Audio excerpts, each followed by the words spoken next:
네, 그럼 시작하도록 하겠습니다. 저는 4기 전해서이고 오늘 NLP의 클래식한 부분들 워드 벡터부터 랭귀지 모델링 그리고 RNN까지 설명드리고자 합니다. 네, 그 다음으로 계열을 설명드리자면 아까 말씀드린 대로 인베딩부터 RNN, LSTM까지 다루게 될 예정이고 NLP의 기본적인 이론입니다. 거의 기초라고 할 수 있을 만큼 이 부분을 알아가 주시면 좋을 것 같고 이제 다음 강의부터 트랜스포머가 등장하게 될 거예요. 아마 많이 알고 계시는 분도 있을 것 같은데 그 전까지 등장했던 언어학적인 지식도 베이스가 있는 NLP 방법론들이니까 잘 익혀주셨으면 좋겠습니다. 그리고 RNN과 이 아이들 같은 경우는 이제 그냥 텍스트 데이터뿐만이 아니라 시퀀셜 데이터, 그러니까 그 전에 있는 정보를 필요로 해서 대답을 해야 되는 그런 데이터도 다루고 있습니다. 네, 바로 넘어가겠습니다. 그럼 워드 인베딩부터 시작하겠습니다. 사실 이 전까지는 어떤 식으로 그 전에 문제점이 있었고 어떤 식으로 발전했는지 위주를 좀 흐름을 따라가 주시면서 플로우를 익혀주시면 될 것 같습니다. 일단 첫 번째 질문은 다음과 같아요. 컴퓨터가 자연어를 잘 처리하기 위해서 어떤 방법이 필요할까입니다. 제일 처음 기본적으로 시작했던 방법이 원핫 인코딩입니다. 저는 보통 약간 알고리즘 책이나 이런 거 볼 때 영어가 섞여 있으면 좀 어렵잖아요. 그러면 한국어로 해석을 해보면 좋을 것 같아요. 그래서 원핫은 말 그대로 하나가 뜨겁다는 뜻이잖아요. 그래서 그 말대로 하나의 벡터에 정보를 담고 있습니다. 저기 보시는 바와 같이 iQ라는 단어는 저 리스트 스페이스에 1에 담겨있고 주니어는 2, 주사는 3 이런 식으로 하나의 원핫 인코딩 있는 방법이라고 보시면 될 것 같습니다. 그러면 이 방법의 문제점은 좀 자명하죠. 여기 보시는 것과 같이 sparsity problem이 일어납니다. 예를 들어서 뭐 단어를 2만 개 갖고 있으면 2만 개의 차원이 필요하겠죠. 그리고 쉽게 보시다시피 단어 간 의미가 비슷해도 벡터 간에 얼토곤을 하기 때문에 시메틱한 의미를 유사도를 판별할 수가 없습니다. 그래서 이건 굉장히 기본적으로 사용되던 방법이고, 그럼 사람들이 고민을 합니다.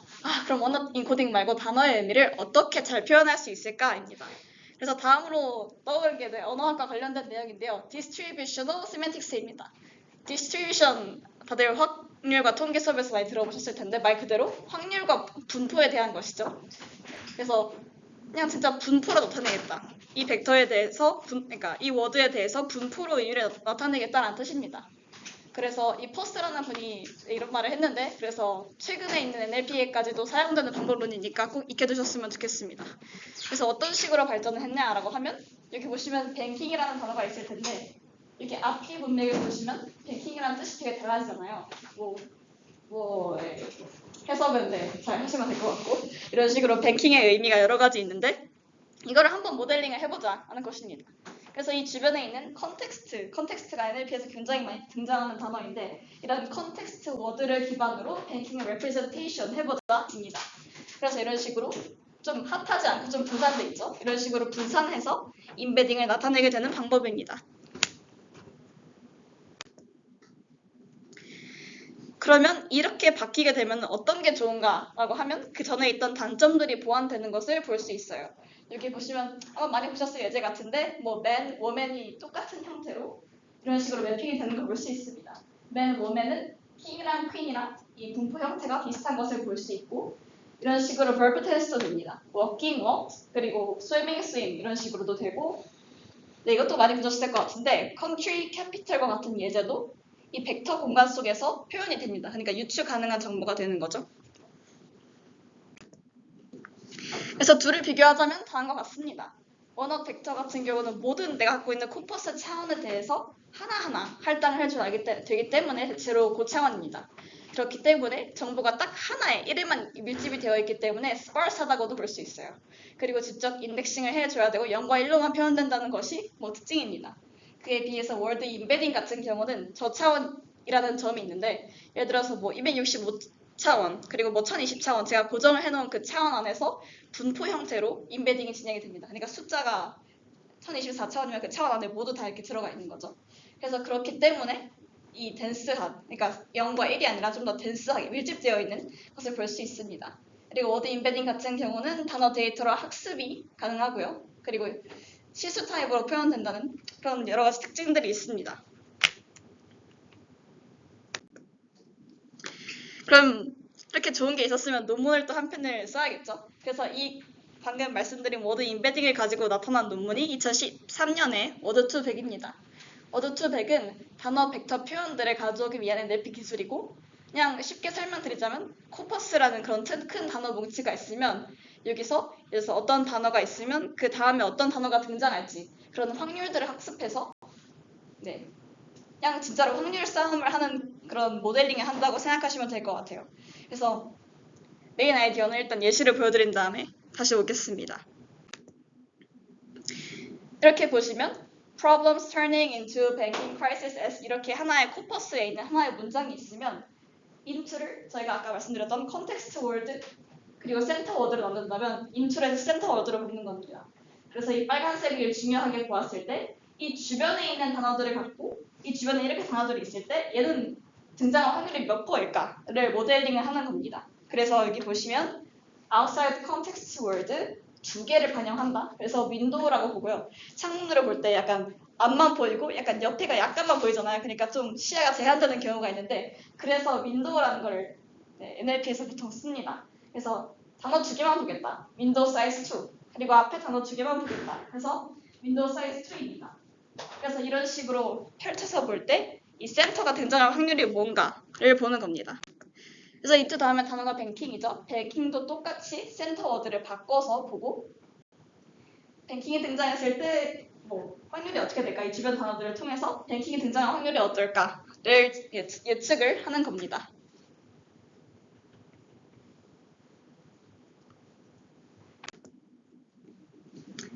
플로우는 따라오셨을 것 같아서 바로 문제점으로 넘어가겠습니다.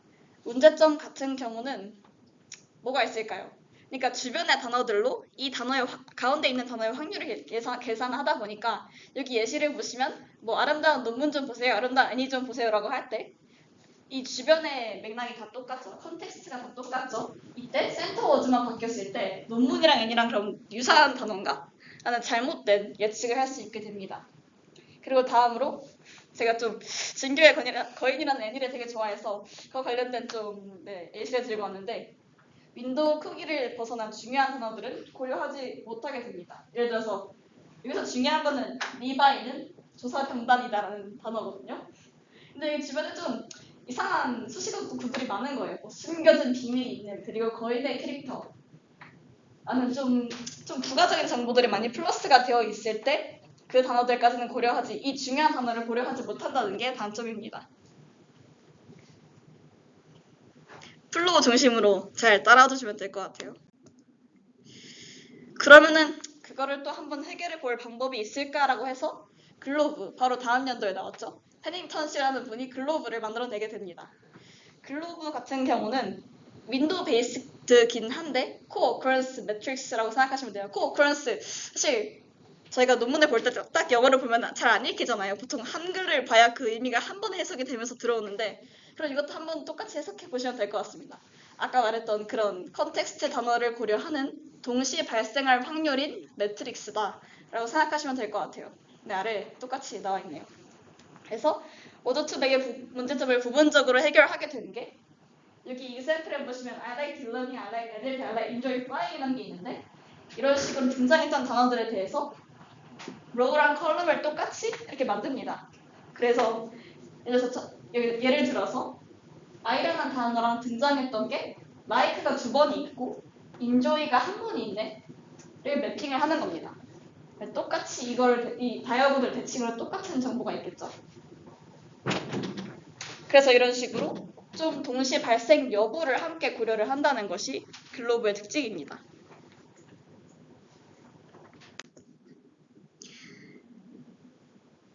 그래서 이거는 자연어 처리, 제가 저번에 자연어 처리 수업을 들었었는데 여담이지만 아이코 분들과 함께해서 좋은 점수를 얻게 되었습니다. 여러분들도 1학기에 딥러닝이 열리고 2학기에 자연어 처리가 열리거든요. 딥러닝 때 약간 팟을 만들어서 열심히 같이 공부하고 2학기 때 딥러닝 녹화되고 있으니까 말 못하겠는데 어쨌든 수업을 열심히 들으면서 프로젝트를 같이 하시면 좋은 점수를 얻게 되실 수 있을 겁니다. 네, 어쨌든 여담이었고 그래서 글로벌 리절트를 보면 이런 식으로 frogs가 매칭이 됐을 때 이상한 단어들도 사실 코퍼스로 따졌을 때 굉장히 등장하기 좀 어려운 단어들이죠.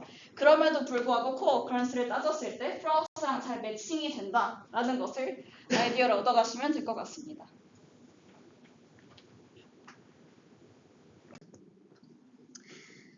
그럼 이 워드 인베딩을 어떻게 활용할 수 있는데에 대해서 넘어가 보자면 아까 말씀드린 거랑 비슷한, 네, 똑같은 내용입니다. 우리가 유추를 가능하게 돼요.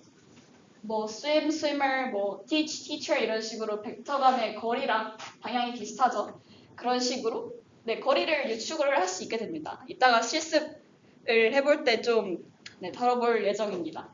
오늘은 실습, 그러니까 지금까지 과제를 한 4-5번 진행하실 텐데 그 코딩 실력도 중요하다고 생각해서 실습도 문제가 좀 있어요. 그래서 실습도 한 20-30분 정도 할 예정이라는 거를 잠시 안내 드립니다. 그래서 이런 식으로 벡터 간 거리를 취할 수 있다는 게 장점입니다.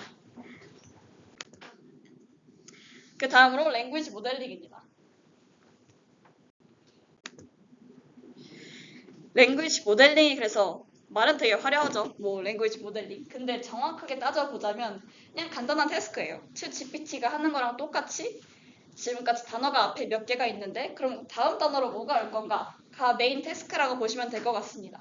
그래서 여기서도 보시면 뭐 징계에 관해서 리마인드 마지막에 뭐 스포가 되니까 빈칸으로 뚫어놨는데 이런 것들이 있어요. 그래서 정확히 또 따져보시면 그냥 또 확률 싸움을 하는 거랑 똑같이 생각하시면 될 것 같습니다.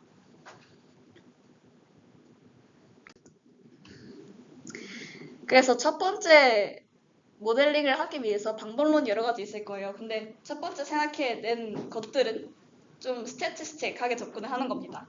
근데 보통 NLP를 보면 거의 다 약간 스태티스틱한 그런 거에서 시작한 게 많아요. 근데 그 이유가 제가 듣기로는 그 전산 언어학이라는 분야에서, 그러니까 언어학 분야에도 약간 통계나 이런 논리 구조를 다루는 부분이 있는데 거기서 좀 통계 관련된 전산 언어학에서 보통 다 시작을 했기 때문에 이런 좀 스태티스틱한 방법이 좀 제일 처음 시작됐던 방법론이라고 들었습니다. 또 여담이었고요. 시작을 해보자면 똑같습니다. 확률 분포를 기반으로 주어지는 단어 다음에 올 단어를 예측하는 겁니다. 사실 쉽게 보면 알 수 있죠. 뭐 구글에 단어를 쳤을 때 그 다음 단어를 추천해주는 거랑 똑같은 구조라고 생각하시면 될 것 같습니다. 그래서 뭐 예시를 보자면 김열의 칼날이라고 검색을 했을 때 여기 탑 K, 그러니까 탑 K라는 게 제일 높은 확률의 순위를 뜻합니다. NLP에서는. 그래서 다음으로 무한성편, 뭐 무한성편 개봉일 이런 같은 것들이 제일 순위가 높구나, 제일 최근의 순위가 높구나 라고 생각하시면 될 것 같습니다. 참고로 8월에 개봉합니다. 그 다음에 두 번째로는 Ngram이라는 방법입니다. 아까랑 비슷하게 카운트를 또 기반으로 하고 있고 사실 뭐 아까 그 워드 투 백은 이 양쪽의 윈도우를 보았다면 이번에는 저희가 하는 게 그 다음 단어를 프리딕션만 하는 거잖아요. 그래서 그 전 단어들만 예측해서 사용한다라고 생각하시면 될 것 같아요. 그래서 유니그램, 바이그램, 트리그램, 뭐 n그램 이런 게 있는데 하나의 단어가 있을 때 그 전 단어 몇 개를 참고해서 예측을 할지를 그냥 하는 방법입니다. 이것도 단순하게 카운트 기반으로 진행이 됩니다.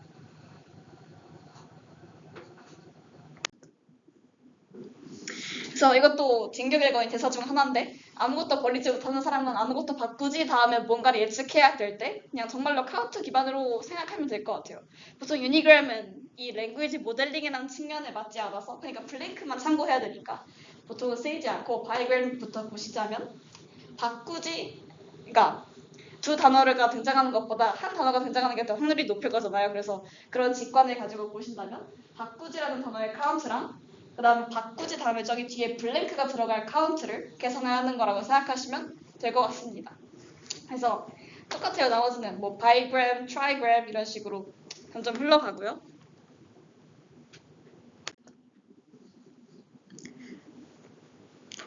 네, n그램까지 이렇게 있습니다. 그럼 또 여기서 문제점이 뭐가 발생할까요? 카운트를 다 따져야 되니까 똑같은 아까랑 똑같은 문제가 발생이 됩니다. 스파르시티한 문제가 있고요. 왜냐하면 모든 카운트를 다 따져줘야 되니까. 그리고 그것 때문에 모든 카운트를 따져줘야 되기 때문에 스토리지 문제도 자연스럽게 발생이 됩니다. 이런 식으로 NLP 방법론들이 하나하나 문제점을 발견하고 고치고 발견하고 고치고 이런 식으로 플로우를 이해하시면 될 것 같습니다. 그 다음에 세 번째 방법론 같은 경우는 Neural Language Modeling, 좀 최근에 등장하는 단어들이 많이 나왔죠. 그래서 Neural Language 모델이 나왔는데 이거는 뭘 태클하고 있냐면 바로 그 전에 있던 스파르시티랑 스토리지 문제를 해결하기 위해서 나타났습니다. 그래서 여기 보시면 The students opened their이라는 4개의 단어가 있으면 이 단어에 대해서 인베딩을 진행을 하고 그 다음에 컨캣이란 게 그냥 합치는 거 그냥 더하기 개념이라고 보시면 될 것 같습니다. 그래서 그 더하기 개념으로 여기 있는 워드 인베딩들을 합칩니다. 이걸 합친 다음에 히든 레이어, 그러니까 보통 Neural Language 모델에 사용되는 히든 레이어에 태워서 함수를 돌리고 해서 그 마지막으로 소프트맥스, 이 전 수업도에서 배우셨죠? 소프트맥스에 때려서 마지막으로 어떤 게 확률이 제일 높을까를 이런 식으로 측정을 하는 겁니다. 그래서 The students open their이라고 했을 때 복수가 제일 확률이 높으면 저게 제일 다음 단어로 올 확률이 높구나 라는 걸 생각해 주시면 될 것 같아요. 근데 네, 일단 그래서 이거에 단점이 또 있는데 여전히 고정된 크기의 인풋만 처리한다는 게 단점입니다. 그리고 윈도우가 키울수록 그러니까 W도 커진다는 게 단점인데요. 왜 이게 단점일까요? 혹시 아시는 분? 고정된 크기의 인풋만 처리해야 되는 이유 혹시 아시나요?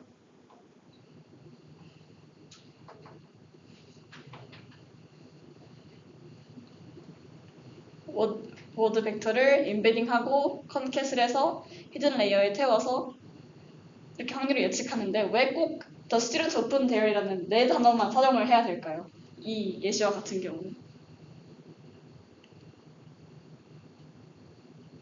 학습 시켜놓은 웨이트가 일정해서 조금 더 부가 설명.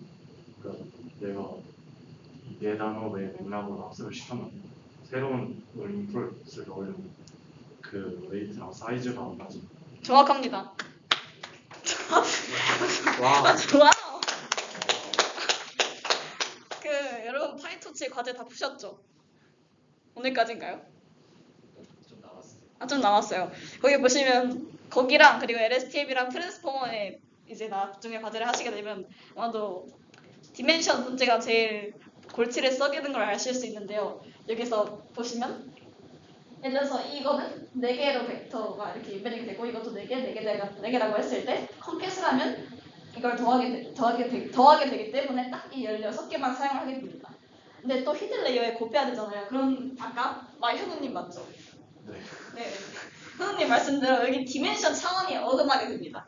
그러니까 W랑 이 컨캣된 인베딩 된 것들이랑 곱해줘야 되는데 차원 불일치가 생기면 굉장히 많은 에러가 생기기 때문에 여기서 이 상황에서는 딱 4개의 단어들만 고려해서 인베딩을 해줘야 됩니다.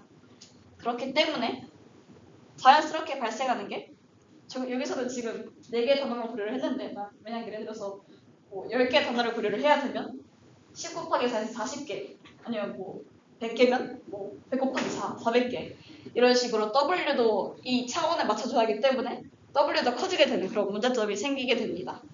그러니까 참고하고 싶은 단어가 많으면 그만큼 스토리지 문제도 좀 일어날 수 있다. 그러니까 W가 커진다 라고 생각해 주시면 될 것 같습니다. 그래서 발생한 게 recurrent 모델입니다.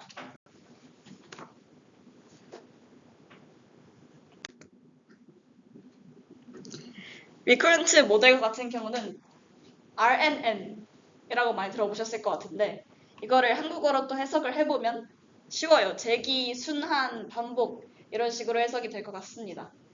그래서 보시면 기존에 있던 그런 Neural Language 모델과 같은 경우는 꼭 고정된 단어만 사용을 해야 됐죠. 그리고 히든 스테이트들이 아웃풋 레이어로만 향하는 형태입니다. 그런 식으로 그러니까 그냥 히든 스테이트 그 다음에 바로 아웃풋 이런 식으로 한 스텝만 거치게 되는데 RNN 같은 경우는 이전 히든 스테이트를 다음 스텝 인풋으로 보내게 됩니다. 조금 직관적으로는 이해가 안 가실 수 있는데 이따가 예시를 보면 확실히 이해를 하실 수 있을 것 같아요. 그래서 여기 보시면 히든 스테이트 히든 스테이트 들어오고 t-1에서 글자가 잘 안 보이네요.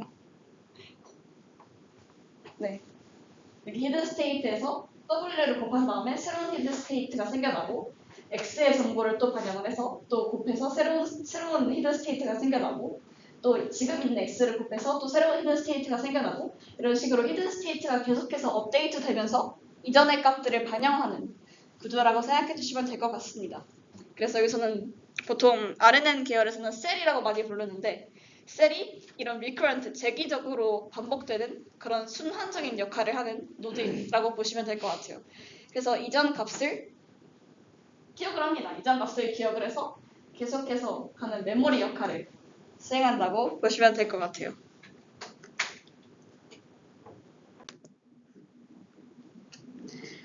그러면 리크루트 셀이 왜 필요하죠? 왜 필요하죠? 아까 보셨을 것 같은데 왜 필요하죠? 네, 제가 다 아실 것 같으니까 제가 설명드리자면 그러니까 시계열 데이터나 아니면 뭐 시퀀스 데이터, 뭐 사실 언어도 시퀀스한 데이터라고 할 수 있죠. 그 전에 있는 맥락을 고려해야 그 다음으로 이해될 수 있기 때문에 그런 시퀀셜한 데이터를 고려를 하기 위해서 RNN이라는 개념이 생겨나게 됩니다. 그래서 이전 히든 스테이트를, 그러니까 이전에 있던 단어의 정보를 다음 노드에서도 활용하자. 그러니까 뭐 예를 들어서 나는 오늘 밥을 먹었다라는 단어가 있을 때 나는 오늘 밥을이라는 단어에 대해서 뭉쳐진 정보를 활용해서 먹었다라는 정보를 도출해낼 수 있도록 하자라는 겁니다. 그리고 아까 마현님께서 말해주셨던 것처럼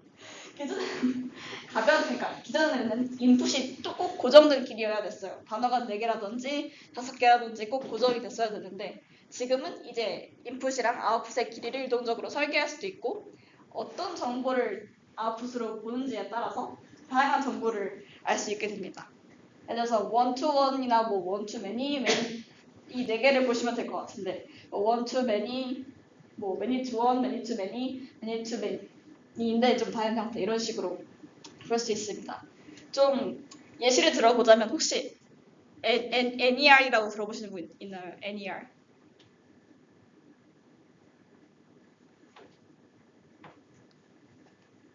있는데 말 안 하시는 것 같은데 어쨌든 네.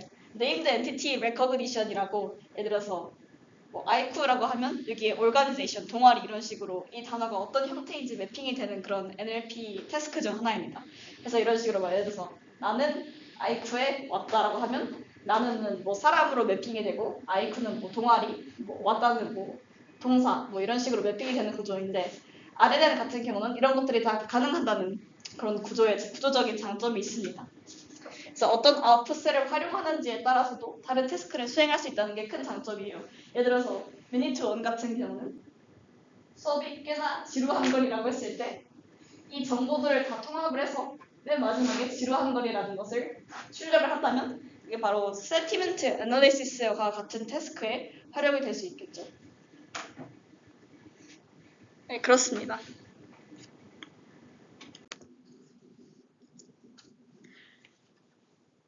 다음으로는 아키텍처입니다. 그러니까 좀 스몰 토크를 엮어서 설명을 드리자면 저도 본 전공이 문과이기 때문에 이런 아키텍처나 아니면 수식적인 것들을 봤을 때 굉장히 겁을 먹곤 했었는데요. 하지만 하나하나 따져보고 아이쿠 딥투딥과 함께하면 모든 것을 이해할 수 있습니다.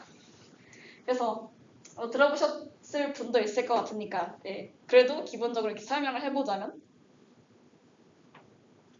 여기 인풋이 계속해서 들어갑니다.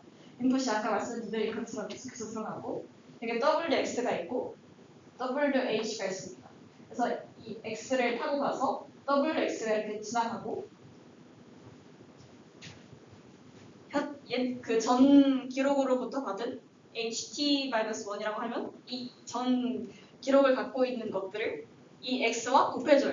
그래서 X와 곱해주면 이 전에 있던 기억들을 반영할 수 있겠죠. 그래서 이런 전에 있던 기억들을 바탕으로 새로운 HT를 만들어내게 됩니다. 이 새로운 HT라는 셀을 만들어내게 되고 이걸 통해서 뭐 예를 들어서 뭐 모든 나중에 설명드리겠습니다. 일단 여기서 HT를 만들어내고 그 다음으로 이건 계속 앞으로 이런 식으로 곱해지면서 적용이 되는 셀이고 그 다음에 아웃풋을 출력하고 싶으면 저런 식으로 아웃풋을 출력하게 되는 구조입니다. 아까 전에 보여드린 슬라이드처럼 저 초록색이 계속해서 업데이트 된다고 생각하시면 될 것 같아요. 그래서 HT는 시점 T에서의 히든 스테이트이고 WX는 input 레이어에서의 weight, 그리고 D는 워드 벡터의 dimension, 그리고 DH는 size of hidden dimension의 크기라고 보신다면 이런 식으로 차원이 곱해지게 됩니다. 그 액티베이션, 그러니까 비선형 함수에 대해서도 수업을 들으셨을 것 같은데 보통 RNN에서는 tanh라는 비선형 함수를 사용한다고 합니다. 그래서 저 이렇게 생겼는데 이 함수를 통과한다고 했을 때 이렇게 WX 이 디멘션을 꼭 유의해서 보셔야 됩니다. 그래서 hidden DH 곱하기 DH에다가 HT-1 그 전까지가 갖고 있던 정보에 대한 셀을 곱하게 됩니다. 그거에 뭘 더하냐면 지금 XT를 통해서 통과한 WX를 통과를 하는 것과 그리고 XT에 대한 거를 곱하게 됩니다.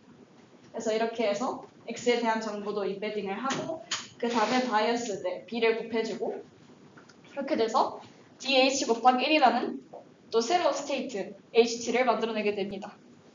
그래서 그냥 미크로트 그냥 제기적이라고 생각하시면 될 것 같아요. 이게 또 다시 이렇게 곱해져서 다음 셀 계산되고 이 HT가 또 저기도 곱해져서 다음 셀 계산되고 이런 식으로 보시면 될 것 같습니다. 그리고 제가 강의를 준비하다가 좀 궁금해져서 또 찾아봤는데 혹시 왜 tanH를 쓰시는지 tanH를 쓴다고 생각하시나요? 왜 꼭 tanH여야 될까요? 그러니까 뭐 렐루도 있고 뭐 다양한 함수가 있는데 왜 꼭 tanH를 사용해야 할까요? 한번 간단하게 생각해 보시면 좋을 것 같습니다. 꼭 답변하지 않으셔도 스스로 생각해 보시면 좋을 것 같아요.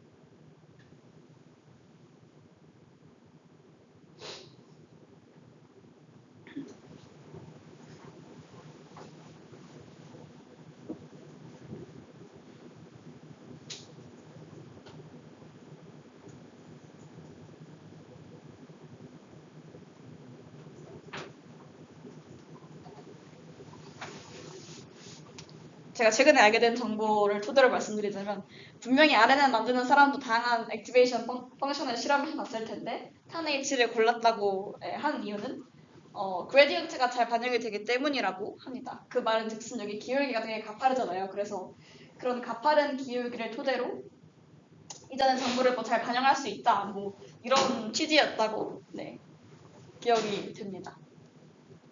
그리고 그 저번에 그 TF에서 누가 남겨주셨던 그 zero centered의 그런 장점도 얻을 수 있겠죠. 이게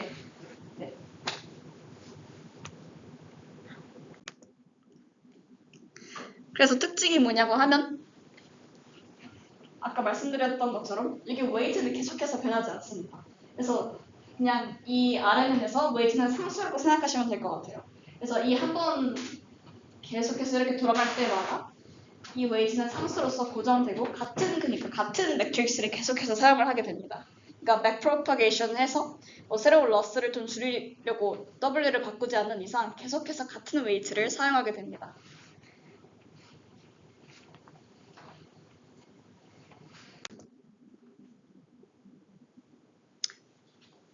그러면 먼저 장점이랑 단점을 설명드리자면 아까 말씀드렸던 것처럼 인풋 길이에 상관없이 작동을 할 수 있어요. 그리고 이전 인풋에 대한 정보를 반영하고 있기 때문에 시퀀셜한 정보도 사용할 수 있습니다. 그리고 모델 사이즈가 인풋에 영향을 받지 않고 근데 이에 대해서 또 트레이드오프가 있겠죠. 이런 식으로 계속해서 미크런트하게 재기적으로 해야 되기 때문에 뭐 우리가 알고리즘에서 폼을 쓰는 것과 같이 연산속 속도가 느리게 됩니다. 그리고 그에 따라서 vanishing 하거나 exploding 하는 gradient 문제가 발생할 수도 있고 long-term dependency라는 problem이 문제점이 발생할 수도 있습니다.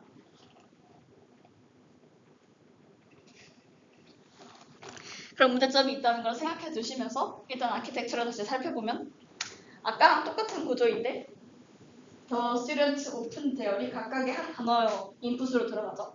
그래서 여기를 거쳐서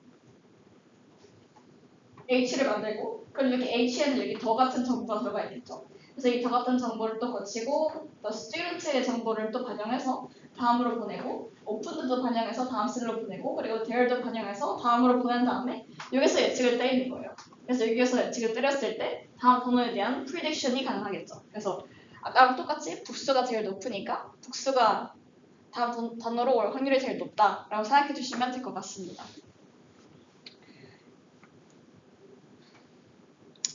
그래서 input 사이즈가 길이에 상관없이 작동한다는 말은 여기 정말 무수한 단어를 많이 넣어도 상관이 없겠죠.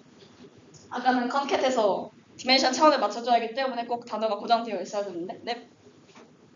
롱텀 디펜던시 프로블렘이라는 거는 생각적으로 그냥 생각해봤을 때 그 점점 계층을 지나가면서 좀 확률적인 거니까 네네. 저는 점점 가면 갈수록 이전 거에 대한 확률 분포가 좀 희석되어서 일어나는 문제라고 생각한다는 네네 맞습니다. 정확히 맞습니다.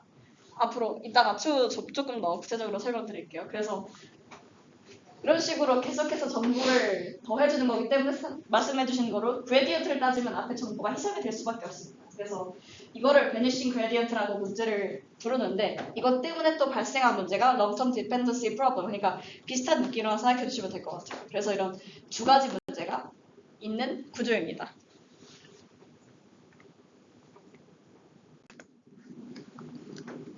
일단 문제점을 먼저 살펴보기 전에 어떻게 트레인해야 되는지 메커니즘을 먼저 살펴보면 아까 보여준 그림이랑 똑같이 생각하시면 돼요.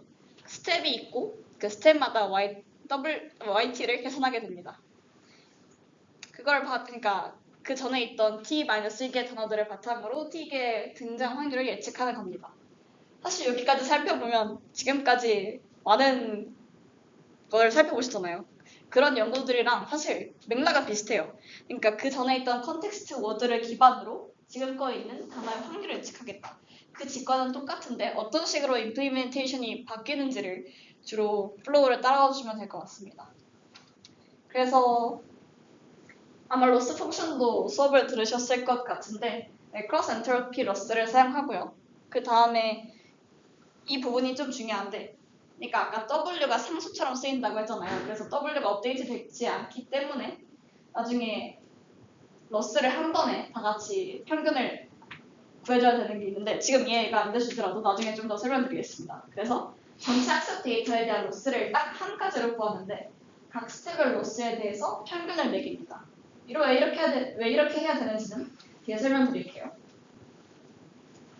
그리고 보통 또 NLP에서 스텝이라는 단어가 많이 쓰이는데 스텝 같은 경우는 시퀀스 데이터의 각 요소를 처리하는 그런 하나의 단계, 하나의 스텝, 진짜 하나의 단계라고 보시면 될 것 같아요. 그래서 더라는 게 하나의 스텝이고 스튜던트가 하나의 스텝이고 이런 식으로 생각해 주시면 될 것 같습니다. 그래서 트레인 메커니즘입니다. 아까 로스 값이 전체 하나하나의 로스에 대한 평균이라고 말씀을 드렸는데 이 부분에 대해서 좀 더 구체적으로 설명드리겠습니다. 아래가 코퍼스고 이게 임베딩한 벡터들입니다. 이거를 곱해주는 거는 설명을 드렸고 그 다음에 이런 식으로 predicted 그러니까 예측한 y 값이 이런 식으로 생기게 되겠죠. 근데 이거 정답이라는 보장은 없으니까 y 해시라고 보통 표현이 되게 됩니다. 그래서 이 정보를 바탕으로 y 값을 예측을 하고 그럼 사실 실제 y 값이랑 우리가 예측한 y 값이랑 좀 차이가 생기게 되겠죠. 그거를 러스라고 부르게 됩니다. 그래서 쭉 이런 식으로 각각의 y햇에 대해서 어떤 로스들이 생기는지를 수치적으로 계산을 해줍니다.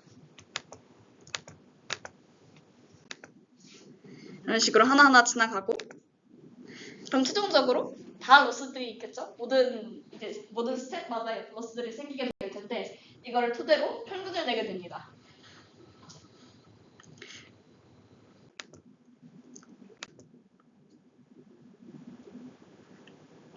왜 평균을 내게 되는지는 이따가 BPTT라는 개념이 있는데 Backpropagation Through Time이라는 개념에서 뒤에 좀 더 설명을 드리겠습니다. 그러니까 왜 평균을 내야 되는지 의문점을 잠시 메모리에 기억하고 계시면 될 것 같습니다. 그래서 RNN이 어디서 사용되냐에 대해서 RNN이 어떤 테크닉을 또 사용하는지에 따라서 죄송합니다. 사용하는지에 대해서 말씀드리겠습니다. 아까 말씀드렸다시피 엑셀을 통해서 쉽게 말하면 엑셀을 통해서 어떤 뭐 복잡한 메커니즘을 거쳐서 y를 예측을 하는 건데 그럼 사실 y가 틀릴 수도 있잖아요. 틀리게 되는 경우에 이 예측된 y를 다음 인풋으로 넣어주게 되면 틀린 형태로 계속해서 안 좋은 로스들이 계속 생기겠죠. 그래서 그냥 정답지를 보여준다고 생각하시면 될 것 같아요. 그래서 이게 티처 포스팅이라는 건데 NLP 모델들 중에서 뭐 스튜던트랑 티처라는 그런 단어들이 많이 쓰이는데 티처가 그냥 좀 더 많은 개념을 알고 있는 사람 그리고 정답을 알고 있는 사람이라고 생각해 주시면 될 것 같아요. 그래서 정답지를 그냥 주입을 해주는 겁니다. 그래서 아까 말씀드렸던 것처럼 뭐 진격의 거인 철학적으로 실존주의 서사를 담고 있는 이라는 단어를 예측을 해야 되는데 진격의 거인은 철학적으로까지 우리가 생각을 했을 때 그 다음에 뭐 배금주의 이런 식으로 다른 단어가 나오게 되면 계속해서 그 배금주의라는 다 잘못된 단어를 토대로 계속해서 예측이 잘못 들어가게 되겠죠. 그래서 그거를 예방해주는 차원입니다. 그래서 모델이 잘못 학습하지 않도록 실제 정답, 그러니까 실존주의라는 정답을 다음 인풋으로 넣어줘서 정답의 분포를 강제로 학습하는 방법입니다. 사실 시퀀스 데이터니까 이런 식으로 하게 되겠죠. 그러니까 그 전에 있던 정보들이 다음 정보에 영향을 미치는 데이터이기 때문에 이런 식으로 정답을 넣어둬서 다음에도 올바른 정보를 예측할 수 있도록 도와주는 형태라고 생각하시면 될 것 같아요. 그래서 도식화해서 보자면 이 초록색이 정답이라고 생각해 주시면 될 것 같아요. 초록색을 거쳐서 복잡한 메커니즘을 거쳤는데 빨간색과 같은 그러니까 오답이 나오게 됐을 때 이거를 비교를 해서 러스는 이거를 비교를 해서 또 저장을 해주고 그 다음에 실제로 다음 인풋으로 주는 거는 저 빨간색이 아니라 그러니까 새로운 정답을 주는 겁니다. 뭐 더 다음에 뭐 랩톱이라고 했지만 그냥 원래 정답이 스튜던트를 예측 값으로 주게 되는 겁니다. 스튜던트를 다음 인풋 값으로 주게 되는 겁니다. 그래서 이런 식으로 그러니까 되게 잘 키우는 거예요. 우리 모델이 잘 성장하도록 정답만 보여주고 키우는 거라고 생각하시면 될 것 같습니다. 그 다음에 아까 말씀드렸던 그 왜 로스를 평균화해야 되냐는 거에 대해서 내가 또 새로운 테크닉을 하나 만들어내게 됩니다. BPTT라고 Backpropagation Through Time이라는 구조입니다. 말은 어렵지만 굉장히 쉽습니다. 그냥 저번에 배웠던 역전파를 하는데 이거를 좀 더 늦추겠다. 그러니까 역전파를 좀 나중에 하겠다라는 것을 생각해 주시면 될 것 같아요. 그래서 사실 학습 과정은 그러니까 기본적으로 똑같습니다. 러스를 최대한 줄이고자 하는 게 학습 방법인데 아까 말씀드렸다시피 W가 상수라고 했잖아요. 여기서는. 그래서 예를 들어서 뭐 하나의 스텝을 거친 다음에 러스 값을 줄이기 위해서 그레디언트를 하게 되면 원래 예를 들어서 1이라는 데이터, 그러니까 1, 1, 1, 1, 1 이런 식으로 그러니까 상수로 고정이 되어 들어갔는데 갑자기 그레디언트를 해서 하나의 스텝에서 러스를 때려서 너는 0.9의 앞으로 라고 하면 지금 학습해야 되는 거는 1인데 0.9가 앞으로 그러니까 갑자기 또 1 한 다음에 그럼 다음 스텝에 0.9, 0.9 이런 식으로 사용되면 전체가 좀 혼란이 오겠죠. 그래서 이 W가 상수로 고정되어 있는 만큼 그러니까 쭉 한 번 지나갈 때 무조건 다 1이라고 고정을 해주고 1이라고 고정을 해주고 평균을 내렸을 때 로스 값을 반영을 해서 너는 앞으로 0.9라고 해. 그럼 이 처음부터 다시 돌아가서 다음 스텝에서 또 0.9, 0.9, 0.9 이런 식으로 상수처럼 쓰는 것이라고 생각해 주시면 될 것 같아요. 그래서 써있는 거 한 번 더 읽어드리면 WH가 반복돼서 곱해지는 구조이기 때문에 그러니까 아까 말씀드렸던 것처럼 상수처럼 고정이 돼서 곱해지기 때문에 러스를 WH에 대해서 미분을 하고 WH를 업데이트하는 방식에 대해서 그 부분에 대해서 PPT를 사용한다고 생각하시면 될 것 같아요.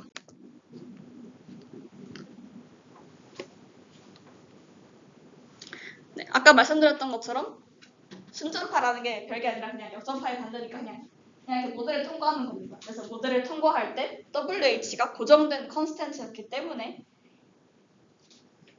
하나 순전파하고 또 하나 역전파해서 또 값이 바뀌지 않기 위해서 이렇게 평균을 낸 다음에 통째로 업데이트를 시키는 구조라고 생각하시면 될 것 같아요.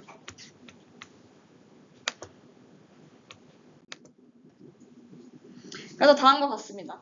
러스 값들을 총 집합을 해서 순전파 그냥 계속 한번 이렇게 예측을 시킨 다음에 이 러스 값의 평균을 토대로 그레디언트를 싹 때려서 싹 바꾸는 겁니다. 그 상수값을 바꾸는 것이라고 생각해 주시면 될 것 같아요.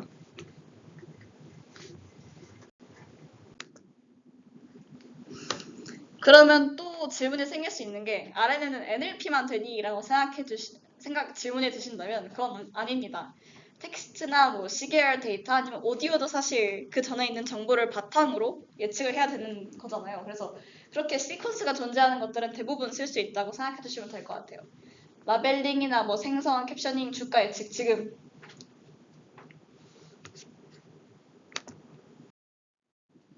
네, 이어서 다음으로 설명을 드리자면 그 베니싱 그레디언트 문제는 잠시 아직 킵해 두시면 될 것 같습니다. 나중에 설명드릴게요.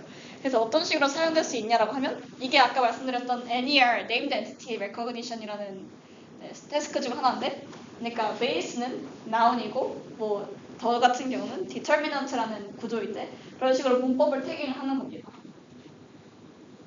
근데 지금 보면 이런 걸 왜 해라고 생각할 수 있지만 나중에 뭐 태스크에 적용이 될 때 예를 들어서 저희가 신문에 대해서 중요한 단어들만 뽑아놔야 될 때 보통 DT로 매핑된 단어들 같은 건 필요가 없잖아요. 그래서 이런 단어들을 빼고 뭐 NN이나 VBN으로 매핑된 단어들을 추출해서 뭔가를 해보겠다 이런 식으로 할 때 뭐 사용되는 그런 방법이라고 생각하시면 될 것 같아요. 그다음에 아까 말씀드렸던 것처럼 Overall I enjoyed the movie a lot 이라고 하면 이 마지막에 모든 정보가 다 축약돼 있겠죠. 이걸 토대로 맨 마지막 것만 가져가서 이거는 긍정적인지 부정적인지 그런 걸 예측을 하는 태스크도 있습니다.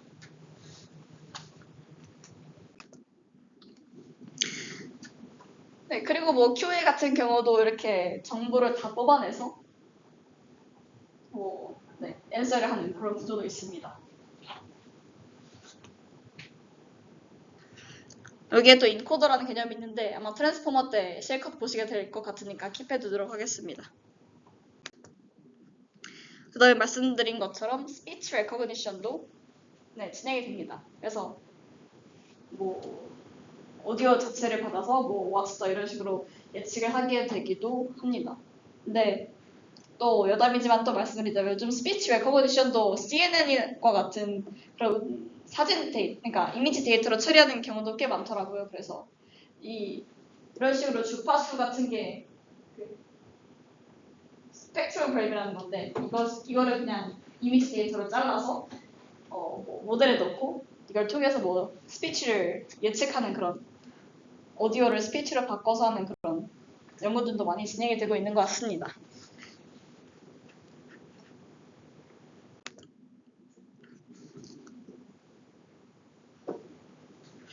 여기부터 설명이 좀 길어질 것 같아서 쉬는 시간 갖고 다음부터 설명드리도록 하겠습니다. 5시. 5시에 시작하겠습니다.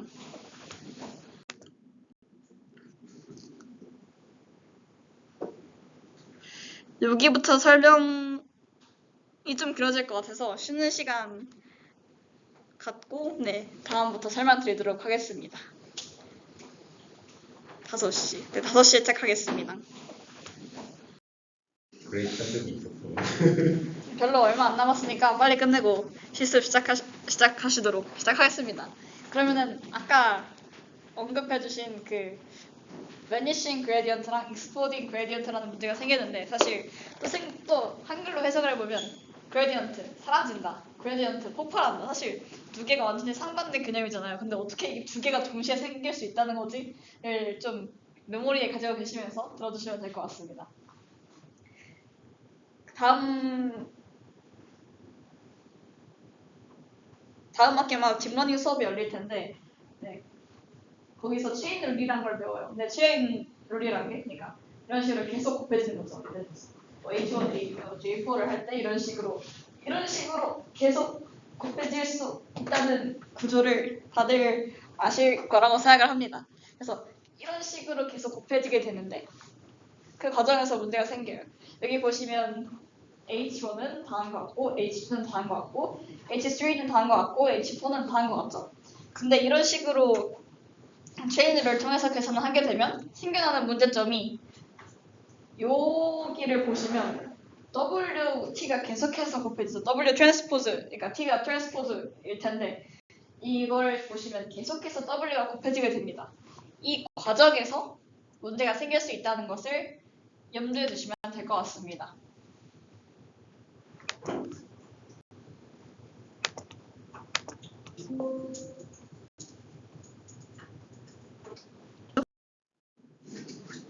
네, 녹화가 힘드네요. 네. 그럼 다음으로 그러면은 폭발하는 그레디언트 문제는 어떻게 발생할 수 있는지에 대해서 보겠습니다.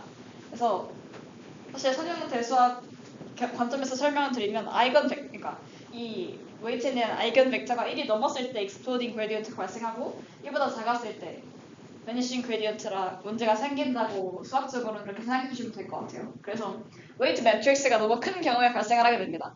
계속해서 곱해져야 되는데 이 하나하나의 숫자 자체가 정말 크게 된다면 뭐 계속해서 곱해지니까 크게 점점 더 커지겠죠. 그래서 BPTT 과정에서 계속해서 W 트랜스포즈를 곱해주기 때문에 기울기가 기하급수적으로 커지게 될 수 있습니다.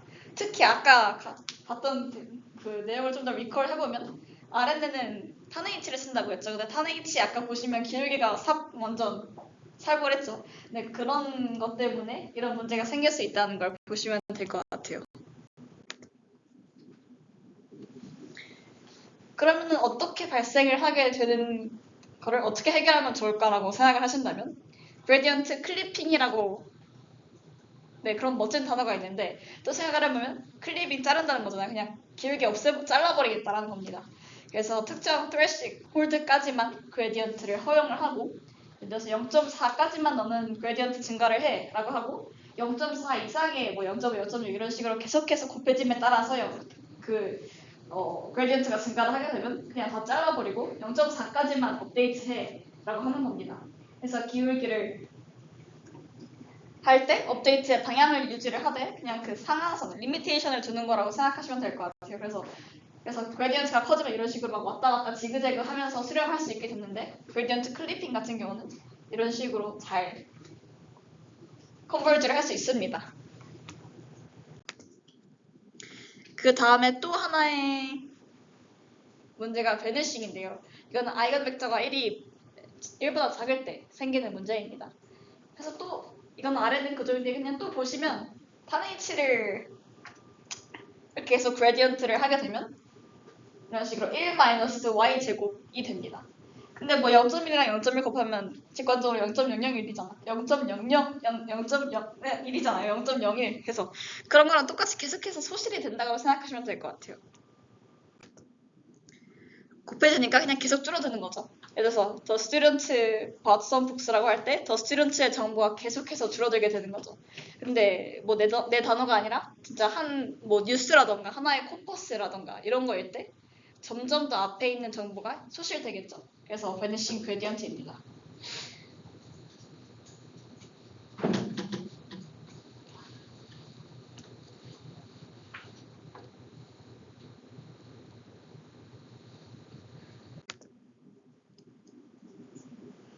그래서 기울기가 소실된다는 게 어떤 말이냐 하면 웨이트를 업데이트를 할 때 제일 마지막에 있는 정보를 토대로만 업데이트가 되고 가까이 있는 그러니까 앞에 있는 이니셜한 정보는 전혀 반영이 되지 못한다는 뜻입니다. 그래서 이 vanishing gradient라는 문제를 통해서 long-term dependency problem이라는 게 따로 이렇게 추가적으로 발생을 하게 되는데 그냥 또 쉽게 해석을 해보면 멀리 떨어진 단어들 사이에 디펜던시를 반영하지 못하는 거예요. 아까 말씀드렸던 그 진격의 거인에 있는 리바이는 모시기고 조사병단이다라고 할 때 조사병단이다라는 단어랑 여기 리바이라는 멀리 떨어진 단어를 서로의 그런 정보를 잘 매핑하지 못한다는 그런 단점이 있습니다. 그래서 이거 시계를까지 고려를 하게 됐는데 또 반영을 못하네? 라고 해서 생겨난 게 LSTM입니다. LSTM 많이 들어보셨을 것 같은데 그러니까 뭐 RNN을 통해서 시퀀셜 데이터까지는 반영할 수 있게 됐어. 근데 또 앞에 있는 단어랑 뒤에 있는 멀리 떨어진 단어랑 또 반영이 안 되네. 그래서 이걸 또 추가적으로 머리를 싸매서 나타낸 게 바로 LSTM입니다. 그래서 LSTM이 뭐냐면 셀 스테이트라는 하나의 정보를 담고 있는 셀을 하나를 더 추가를 해요. 아까는 뭐 X랑 Y만 있었다라면 셀 스테이트를 추가를 하게 되는데 이를 통해서 이전 정보를 기억하게 되는 셀 스테이트를 하나 더 만들고 그러니까 히든 스테이트는 그냥 이전 정보에 대해서 기억하지 않아도 되는 그런 셀로 놔두는 그런 스테이트로 놔두게 되는 겁니다. 굉장히 복잡해 보이지만 하나하나 따져보면 쉽습니다. 그래서 LSTM long term LSTM이 뭐 long 하다는 그런 뜻을 담은 long short 뭐였죠? 맞습니다. long short term memory인데 풀네임은 그렇습니다. 감사합니다. 그래서 여기 보시면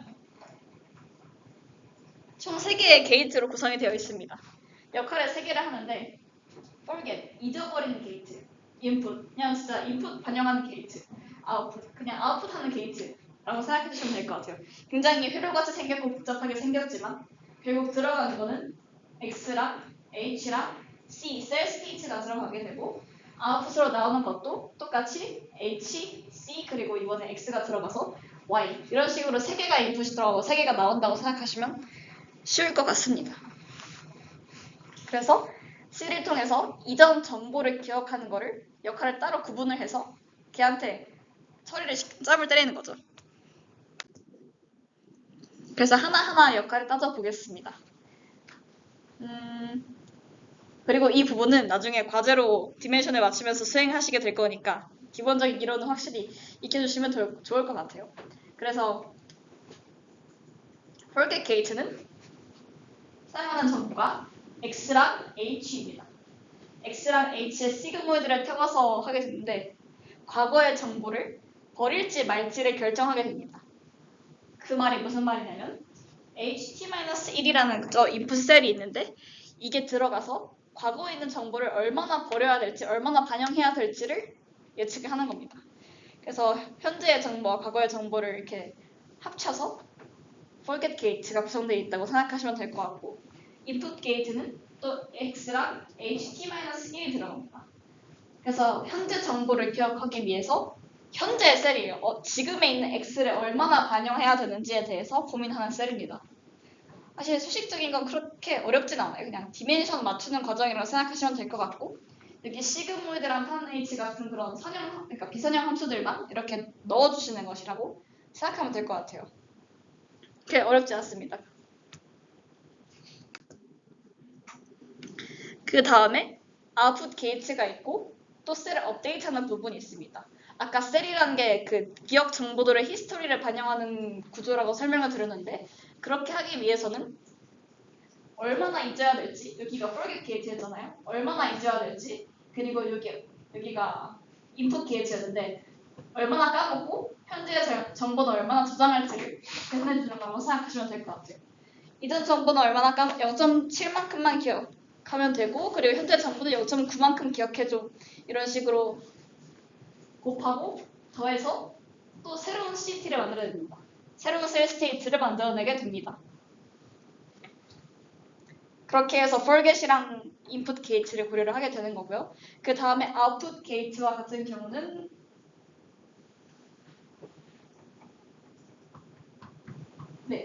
X랑 HT-1의 정보를 고려해서 뭐 이렇게 출력을 하게 되는 건데 수동적으로 얻어진 셀 스테이트를 고려를 해서 HT를 새롭게 또 만들어내게 됩니다. 그러니까 셀 스테이트의 이전 정보를 얼마나 까먹고 현재 정보를 얼마나 들어가야 될지에 대한 정보를 담고 있으니까 HT는 그런 히스토리에 대한 정보를 뺀 거라고 생각하시면 될 것 같아요. 그래서 HT가 계속해서 이렇게 T-1, T, T-1, T 이런 식으로 들어오게 되는데 이거는 그러니까 히스토리는 반영하지 않는 게이트라고 생각하시면 됩니다. 여기도 똑같이 탄 H를 쓰네요.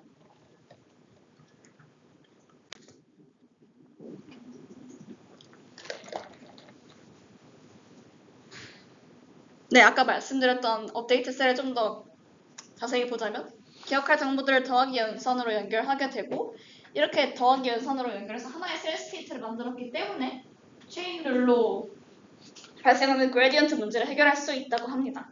더하기 연산으로 해결했기 때문에 그렇게 문제를 해결할 수 있다고 합니다.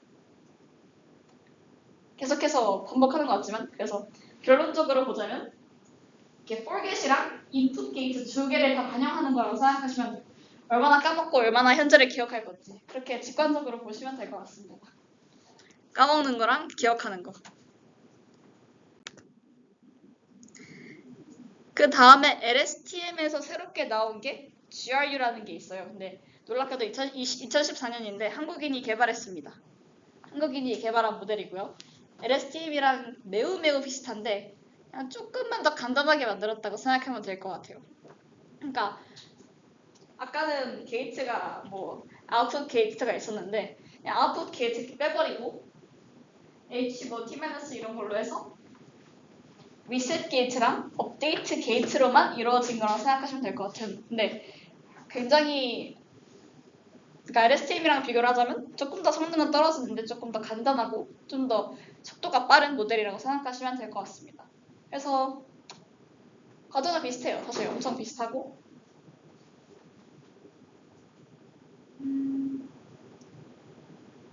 차이점이라면 그나마 여기 말한 것처럼 셀 스테이트랑 히든 스테이트를 그냥 히든 스테이트로 합쳐서 그러니까 히든 스테이트 자체에 그냥 또 히스토리를 반영하게끔 하는 구조라고 생각하시면 될 것 같습니다.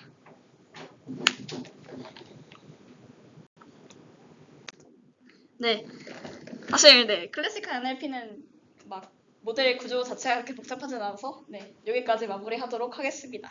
수고하셨습니다.